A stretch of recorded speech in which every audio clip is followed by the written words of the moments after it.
ನಮಸ್ಕಾರಗಳು ಬಸ್ ಎಲ್ರಿಗೂ welcome back to my YouTube channel ಅಂತ ಟಾಪ್ 5 ಕ್ರೀಡಾ ಅಪ್ಡೇಟ್ಗಳಿಗೆ ಸ್ವಾಗತ ಸುಸ್ವಾಗತಗಳು.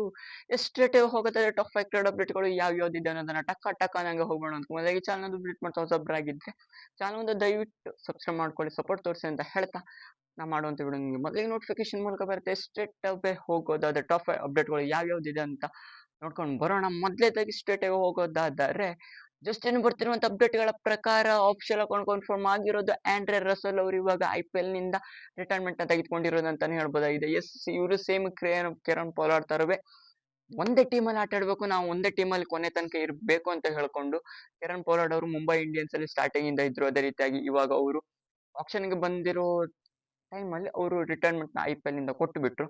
ಅದೇ ರೀತಿಯಾಗಿ ಇಲ್ಲಿ ಡ್ರೇ ರಸಲ್ ಅವರು ಕೂಡ ಕೋಲ್ಕತ್ತಾದಲ್ಲಿ ಸ್ಟಾರ್ಟಿಂಗ್ ಇಂದಾನೆ ಕೂಡ ಇದ್ರು ಕೂಡ ಇವಾಗ ಅವರು ಕೋಲ್ಕತ್ತಾದಿಂದ ಬೇರೆ ಫ್ರಾಂಚೈಸಿಗೆ ಹೋಗುವಂತ ಸಾಧ್ಯತೆನೇ ಹೆಚ್ಚಿತ್ತು. ಯಾಕಪ್ಪ ಅಂತ ಹೇಳಿ KKR ಬಿಡುವಂತ ಕೇಪಬಿಲಿಟಿ ಹೆಚ್ಚಿತ್ತು, ಅಂದ್ರೆ ಅವ್ರ ಕಡೆ ಟಾರ್ಗೆಟ್ ಅಂತ ಹೋಗಲಾಗಿತ್ತು. ಅದೇ ರೀತಿಯಾಗಿ ಇವಾಗ ಡ್ರೇ ರಸಲ್ ಅವರು ಇವಾಗ IPL ಫಾರ್ಮೆಟ್ ಇಂದ ರಿಟೈರ್ಮೆಂಟ್ ನ ಕೊಟ್ಟಿರೋದು ಅಂತಾನೆ ಹೇಳ್ಬೋದಾಗಿದೆ. ಸಿಕ್ಕಾಪಟ್ಟೆ ದುಃಖಕರವಾದ ವಿಷಯ ಡ್ರೇ ರಸಲ್ ಫ್ಯಾನ್ಸ್ಗೆ. ಯಾಕಪ್ಪ ಅಂತ ಹೇಳಿದ್ರೆ ಹೈಯೆಸ್ಟ್ ನಮ್ಮ RCB ಮೇಲೆ ಇಕ್ಕು ಅಂತ ಹೇಳಿದ್ರೆ ಡ್ರೇ ರಸಲ್ ಅವರು ಅಂತಾನೆ ಹೇಳ್ಬೋದಾಗಿದೆ.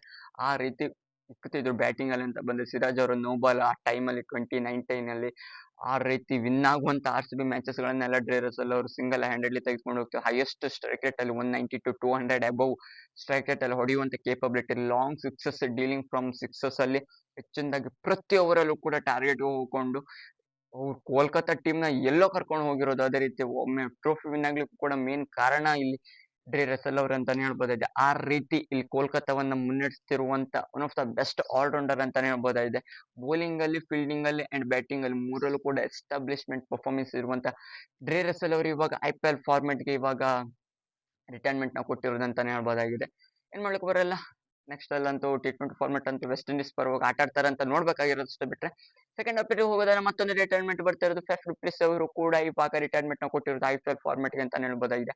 ಎಸ್, ಒಳ್ಳೆ ಫಿಟ್ನೆಸ್ ಇದ್ರು ಕೂಡ ಇವ್ರದ್ದು ಅಷ್ಟೊಂದು ಬ್ಯಾಟಿಂಗ್ ಅಲ್ಲಿ ರನ್ಸ್ ಬರ್ತಾರೆ. ಫಿಟ್ನೆಸ್ ಇದ್ರು ಕೂಡ ಬ್ಯಾಟಿಂಗ್ ಅಲ್ಲಿ ರನ್ಸ್ ಬಂದ್ರೆ ಮಾತ್ರ ಅಲ್ಲ, ಫಿಟ್ನೆಸ್ ಇಲ್ದಿದ್ರು ಕೂಡ ಬ್ಯಾಟಿಂಗ್ ಅಲ್ಲಿ ರನ್ಸ್ ಬಂದ್ರೆ ಏನು ಪರವಾಗಿಲ್ಲ, ಆಟ ಆಡ್ತಾ ಇರುವೆ. ಆದ್ರೆ ಫಿಟ್ನೆಸ್ ಇಟ್ಕೊಂಡು ಬ್ಯಾಟಿಂಗ್ ಅಲ್ಲಿ ರನ್ಸ್ ಬರ್ದಿದೆ ಸಿಕ್ಕಾಪಟ್ಟೆ ಡೀಪ್ ಟ್ರಬಲ್ ಆಗೋದು ಅಂತ ಹೌದು. ಅದಕ್ಕಾಗಿ ಇಲ್ಲಿ ಫೆಫ್ ಡು ಪ್ಲೆಸಿಸ್ ಅವರು ಕೂಡ ಡೆಲ್ಲಿ ಕ್ಯಾಪಿಟಲ್ಸ್ ಇದ್ದು, ಡೆಲ್ಲಿ ಕ್ಯಾಪಿಟಲ್ಸ್ ಕೂಡ ಅಷ್ಟೊಂದು ಹೋದು ಸೀಸನ್ ಅಂತೂ ಅಷ್ಟೊಂದು ಒಳ್ಳೇದಾಗ್ಲಿಲ್ಲ. ಅದಕ್ಕಾಗಿ ಇವಾಗ ಅವರು ಕೂಡ IPL ಗೆ ರಿಟೈರ್ಮೆಂಟ್ ನ ಕೊಟ್ಟಿರೋದು ಅಂತಾನೆ ಹೇಳ್ಬೋದಾಗಿದೆ. ಮತ್ತೆಲ್ಲ ಇಂಟರ್ನ್ಯಾಷನಲ್ ಮ್ಯಾಚಸ್ ಗಳೆಲ್ಲ ಕೂಡ ರಿಟೈರ್ಮೆಂಟ್ ಮೊದಲೇದಾಗಿ ಕೊಟ್ಟಿದ್ದು. ಇವಾಗ IPL ಒಂದು ಬಾಕಿ ಇತ್ತು, ಇವಾಗ IPL ಗೂ ಕೂಡ ಇವರು ರಿಟೈರ್ಮೆಂಟ್ ನ ಕೊಟ್ಟಿರೋದು ಅಂತಾನೆ ಹೇಳ್ಬೋದಾಗಿದೆ ಫೆಫ್ ಡು ಪ್ಲೆಸಿಸ್ ಅವರು.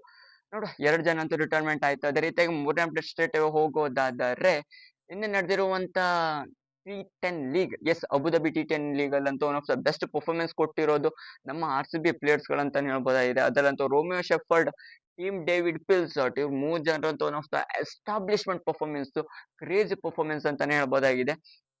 T10 ಲೀಗ್ ಅಂದ್ರೆ T20 ಫಾರ್ಮೆಟ್ ಯಾವ ರೀತಿ ಆಗುತ್ತೋ ಅಲ್ಲಿ T10 ಲೀಗ್ ಅಂತ 10 ಓವರ್ ಆಗುತ್ತೆ. 10 ಓವರ್ 150 ರನ್. ಅದರಲ್ಲಂತೂ ಇಲ್ಲಿ ಟೀಮ್ ಡೇವಿಡ್ ಅವರು 30 ಬಾಲ್ಗೆ 98 ರನ್ ಹೊಡೆದಿರೋದು ಗೈಸ್. ಲಿಟ್ರಲ್ ಹೇಳ್ಬೇಕಂತ 2 ರನ್ ಮಿಸ್ ಔಟ್ ಆಯ್ತು. T10 ಲೀಗ್ ಅಲ್ಲಿ ಸೆಂಚುರಿ ಮಾಡುವಂತ ಕೇಪಬಿಲಿಟಿ ಇತ್ತು. ಜಸ್ಟ್ ಓವರ್ಗೆ ಎಷ್ಟು 30-20 ರನ್, 5 ಓವರ್ಗೂ 100 ರನ್ ಹತ್ತತ್ರ ಹೊಡೆದಿರೋದು ಅಂತ ಹೇಳಿದ್ರೆ ಸಾಮಾನ್ಯ ಮಾತು. ಅದರಲ್ಲಂತೂ ಟೀಮ್ ಡೇವಿಡ್ ಅವರು ಒಬ್ಬರೇ ಸಿಂಗಲ್ ಹ್ಯಾಂಡೆಡ್ಲಿ. ಪಿಲ್ಸಾರ್ಟ್ ಅವರು ಕ್ವಿಕ್ ಸ್ಟಾರ್ಟ್ ನ ಕೊಟ್ಟಿರೋದೇ ರೀತಿ ರೋಮಿಯೋ ಶೆಫರ್ಡ್ ಅವರು ಎಲ್ಲರದ್ದು ಕೂಡ ಇದ್ರಿಂದ ಉಜ್ಗಿ ತನ್ವೀರ್, ಅದೇ ರೀತಿಯಾಗಿ ಆಶಿದ್ ನೀಡ್ ಅವ್ರಿಗಂತೂ ಹೊಡ್ದಾರೆ 30 ರನ್ ಒಂದೊಂದು ಓವರ್ಗೆ ಕೊಟ್ಟಂಗೆ ಕೊಟ್ಟಿರೋದು ಅಂತಾನೆ ಹೇಳ್ಬೋದಾಗಿದೆ.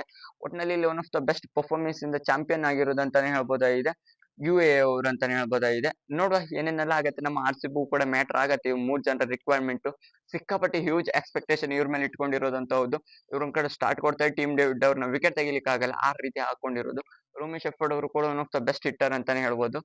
ಅದೇ ರೀತಿಯಾಗಿ ನೆಕ್ಸ್ಟ್ 4ನೇ ಅಪ್ಡೇಟ್ಗೆ ಹೋಗೋದಾದ್ರೆ, ಎಸ್, ನಿನ್ನೆ ಕಿಂಗ್ ಕೊಹ್ಲಿ ಅವ್ರೇನ್ ಸೆಂಚುರಿ ಅಂತೂ ಬಂತು, 83ನೇ ಸೆಂಚುರಿ ODI ಫಾರ್ಮೆಟ್ ಎಲ್ಲ ಅಂತ ಬಂದ್ರೆ ಇವಾಗ ಬರ್ತಿರುವಂತ ಅಪ್ಡೇಟ್ ಏನಪ್ಪಾ ಅಂತ ಹೇಳಿದ್ರೆ, ಇದೆಲ್ಲ ಬರ್ತಿರುವಂತದ್ದೇ 71th ಸೆಂಚುರಿ T20 ಫಾರ್ಮೆಟ್ ಅಲ್ಲಿ. ಸಿಕ್ಕಾಪಟ್ಟೆ ಲಾಂಗ್ ಟರ್ಮ್ ಆದ್ಮೇಲೆ 71 ಸೆಂಚುರಿ T20 ಫಾರ್ಮೆಟ್ ಅಲ್ಲಿ ಅಫ್ಘಾನಿಸ್ತಾನ್ ಮೇಲೆ ಬಂದಿರೋದು. ಅದು ಕೂಡ KL ರಾಹುಲ್ ಅವರ ಕ್ಯಾಪ್ಟನ್ಸಿಲೆ. ಅದೇ ರೀತಿಯಾಗಿ 72 ODI ಟರ್ನ್ ಬಂದಿರೋದು ಕೂಡ KL ರಾಹುಲ್ ಅವರ, ನನ್ನ ಪ್ರಕಾರ ಬಾಂಗ್ಲಾದೇಶ್ ಸೀರೀಸ್ ಅಲ್ಲಿ ಅಂತ ಅನ್ನಿಸ್ತಾ ಇರೋದು. 72ನೇ ಸೆಂಚುರಿ ಬಂದಿರೋದು ಕೂಡ ಅದು KL ಅವರ ಕ್ಯಾಪ್ಟನ್ಸಿ ಅಂಡರ್ ಅಲ್ಲೇ 2022 ಅಲ್ಲಿ ಬಂದಿರೋದು. ಅದೇ ರೀತಿಯಾಗಿ 83 ಸೆಂಚುರೀಸ್ ಬಂದಿರೋದು ಕೂಡ KL ರಾಹುಲ್ ಅವರ ಕ್ಯಾಪ್ಟನ್ಸಿಲಿ ಅಂತಾನೆ ಹೇಳ್ಬೋದಾಗಿದೆ. ಇದೊಂಥರ ಏನಂತ ಗೊತ್ತಾಗಲ್ಲ, ಇದು ಕೋ ಇನ್ಸಿಡೆನ್ಸ್ ಏನಂತಾನು. ಒಟ್ನಲ್ಲಿ KL ಅವರ ಕ್ಯಾಪ್ಟನ್ಸಿಲಿ ಕಿಂಗ್ ಕೊಹ್ಲಿ ಅವರು ಅಂತ one of the best batting ಆಟ ಆಡ್ತಿರೋದು ಅಂತಾನೆ ಹೇಳ್ಬೋದಾಗಿದೆ. ಅದೇ ರೀತಿಯಾಗಿ 5ನೇ ಅಪ್ಡೇಟ್ ಕೊನೆಯ ಅಪ್ಡೇಟ್‌ಗೆ ಹೋಗೋದಾದ್ರೆ ಇಲ್ಲಿ ಸಿಹಿ yes one of the Australia captain legend Starc ಅವರ ಹೆಂಡತಿ. One of the best captaincy and wicket keeper and batting ಅಲ್ಲೂ one of the best batting ಆಟ ಆಡುವಂತ ಹಿಟ್ಟಿಂಗ್ ಎಬಿಲಿಟಿ ಇರುವಂತವ್ರು ಇವಾಗ IPL ಆಕ್ಷನ್ ಅಲ್ಲಿ ಏನು ಅನ್ಸೋಲ್ಡ್ ಆಗಿರೋದು ಇದೊಂಥರ ಸಿಕ್ಕಾಪಟ್ಟೆ ಅನ್ಫಾರ್ಚುನೇಟ್, ಏನ್ ಮಾಡ್ಲಿಕ್ಕೂ ಬರಲ್ಲ. ಆಸ್ಟ್ರೇಲಿಯಾದಲ್ಲಿ ಡೇವಿಡ್ ವಾರ್ನರ್ ಯಾವ ರೀತಿನೋ ಅದೇ ರೀತಿ ಅಲಿ ಸೆಹ್ಲಿ ಅವರು ಇದ್ರು. ಆದ್ರೆ ಇವಾಗ ಏನ್ ಮಾಡ್ಲಿಕ್ಕೂ ಬರಲ್ಲ. ಅವರು ಏನ್ ಮಾಡ್ಲಿಕ್ಕೆ ಬರಲ್ಲ, ಅನ್ಸೋಲ್ಡ್ ಆಗಿರೋದು ನನ್ನ ಪ್ರಕಾರ ಆಪೋಸಿಟ್ ಕ್ರಿಯೇಟ್ ಆಗತ್ತೆ. ಯಾಕಪ್ಪ ಅಂತ ಹೇಳಿದ್ರೆ ಏನಾದ್ರು ಇಂಜುರೀಸ್ ಗಳಾದ್ರೆ ಅವ್ರ ನನ್ನ ಪ್ರಕಾರ ಟೀಮ್ಗೆ ಬರುವಂತ ಸಾಧ್ಯತೆ ಇತ್ತು. ನನ್ನ ಪ್ರಕಾರ ಬೇಸ್ ಪ್ರೈಸ್ ನಮ್ಮ RCB ಆದ್ರೂ ಟಾರ್ಗೆಟ್ ಮಾಡ್ಬೇಕಾಗಿತ್ತು ಅಂತ ಅನಿಸ್ತಾ ಇರೋದು. ಯಾವ ರೀತಿ ಒನ್ ಆಫ್ ದ ಬೆಸ್ಟ್ ಆಟ ಆಡ್ತಾರೆ. ನಮ್ಮ ಈ ಬಾರಿ ODI ವರ್ಲ್ಡ್ ಕಪ್ ನಲ್ಲಿ ನಮ್ಮ ಇಂಡಿಯಾಗೆ ಯಾವ ರೀತಿ ಬೂಚ್ ಹಾಕಿದ್ರಲ್ಲ, ಆ ರೀತಿ ಒನ್ ಆಫ್ ದ ಬೆಸ್ಟ್ ಹಿಟ್ಟರು ಅವ್ರು ಇವಾಗ ಅನ್ಸೋಲ್ಡ್ ಆಗಿರೋ ಅನ್ಫಾರ್ಚುನೇಟ್ಲಿ. ಏನು ಮಾಡ್ಲಿಕ್ಕೆ ಬರಲ್ಲ, ಹಣೆ ಬರದಲ್ಲಿ ಏನಿರುತ್ತೋ ಅದೇ ಬಿಟ್ರೆ ಮತ್ತೇನಿಲ್ಲ. ಇದಿಷ್ಟು ಕ್ರಿಕೆಟ್ ನ ಟಫ್ 5 ಅಪ್ಡೇಟ್‌ಗಳಾಯ್ತು. ನಿಮ್ಗೆ ವಿಡಿಯೋ ಇಷ್ಟ ಆಗಿದ್ರೆ ಕಮೆಂಟ್ ಮಾಡಿ. ಇನ್ನು ಹೆಚ್ಚಿನ ಕ್ರಿಕೆಟ್ ಇನ್ಫಾರ್ಮೇಷನ್‌ಗೋಸ್ಕರ ಚಾನಲ್ ಮುಂದೆ ಬೇಗನೆ ಸಬ್ಸ್ಕ್ರೈಬ್ ಮಾಡ್ಕೊಳ್ಳಿ ಅಂತ ಹೇಳ್ತಾ ಸಿಗೋಣ ಮುಂದಿನ ವಿಡಿಯೋದಲ್ಲಿ.